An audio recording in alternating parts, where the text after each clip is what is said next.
நம்ம இன்னைக்கு வந்து நம்ம வீட்டில் என்ன குழம்பு வைக்க போகிறோம் அந்த வீடியோ தான் பார்க்க போகிறோம்.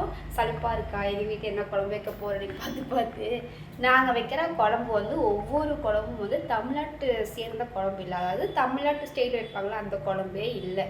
நாங்கள் வந்து கேரளாவில் வந்து இந்த மாதிரி சிம்பிளாக வைக்கிற ஒரு நல்ல ஒரு ரெசிபி தான் நாங்கள் வைக்க போகிறோம்.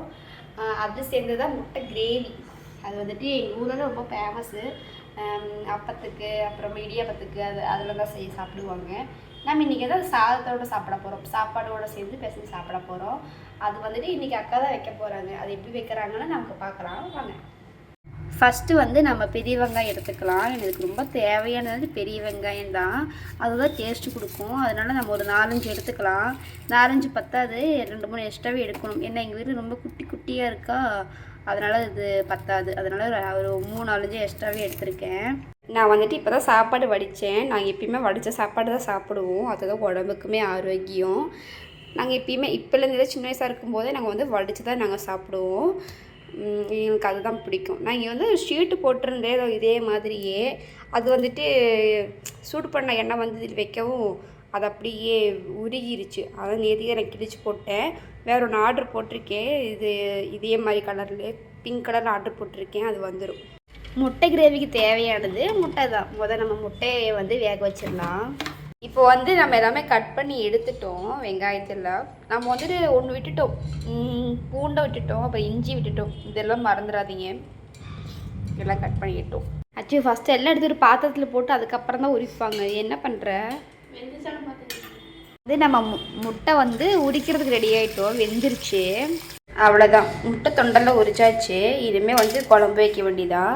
ராகிக்கா இன்னும் வரல, நான் போய் கூட்டிகிட்டு வந்துடுறேன். அப்புறமா அக்கா வந்துட்டாங்க. அக்கா வந்து கடாயெல்லாம் வச்சு எண்ணெயெல்லாம் ஊற்றி நம்ம கட் பண்ணி வச்சுருந்தோம் இல்லையா, பூண்டு இஞ்சி இதெல்லாம் போட்டு நல்லா வதக்க ஆரம்பிச்சிட்டாங்க. நாங்கள் எப்பயுமே சமைக்கிறது வந்து கேரளா எண்ணெயில் சமைப்போம். எங்களுக்கு அப்போ தான் இந்த சாப்பிட்ட மாதிரியே ஒரு ஃபீல் கிடைக்கும். நம்ம நார்மல் எண்ணெயில் சமைச்சா எங்களுக்கு அந்த கேரளா டேஸ்ட்டு கிடைக்கவே கிடைக்காது. நாங்கள் அதுக்காக தான் தேங்காய் எண்ணெய் யூஸ் பண்ணுறோம், மற்றபடி வேறெல்லாம் ஒன்றும் இல்லை. அதே மாதிரி நாங்கள் சமைக்கக்கூடிய நிறைய குழம்பு வந்துட்டு கேரளா ஸ்டைல் தான் வைப்போம். ஏன்னா எங்களுக்கு தமிழ்நாட்டு ஸ்டைல் பிடிக்காம இல்லை, எங்களுக்கு அது சின்ன வயசுல சாப்பிட்டு பழகிட்டோமா, அதனால தான், வேறெல்லாம் ஒன்றும் இல்லை.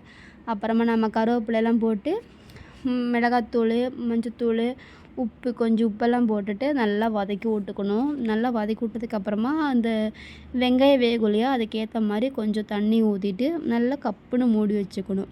அப்போ தான் நல்லா அது வெந்து கிடைக்கும். அப்போ தான் சாப்பிட்றதுக்குமே டேஸ்ட்டாக இருக்கும். அப்புறமா வெந்த முட்டையெல்லாம் அது கூட போட்டுட்டு நல்லா கிண்டி விட்டுறணும். முட்டை உடையக்கூடாது, கொஞ்சம் மெதுவாக கிண்டி விட்டுறணும். நாங்கள் வந்து 5 முட்டை வச்சுருந்தோம். எங்களுக்கு தெரியாமலே அக்கா ஒரு முட்டை அட்டையை போட்டு சாப்பிட்டுட்டாங்க. எங்கள் வீட்டில் முட்டை கிரேவி ரெடி ஆயிடுச்சு. நாங்களாம் சாப்பிட போகிறோம். நீங்களாம் சாப்பிட்டீங்க கமெண்டில் சொல்லிட்டு போங்க. நாங்கள் வந்து ட்ராமா வீடியோ வந்து எடுத்து வச்சுருக்கோம். அது இன்றைக்கி ஈவினிங் வந்து போஸ்ட் பண்ணுவோம். எங்களுக்கு சேனல் பிடிச்சிருந்து சப்ஸ்கிரைப் பண்ணுங்கள், சப்போர்ட் பண்ணுங்கள். பாய்.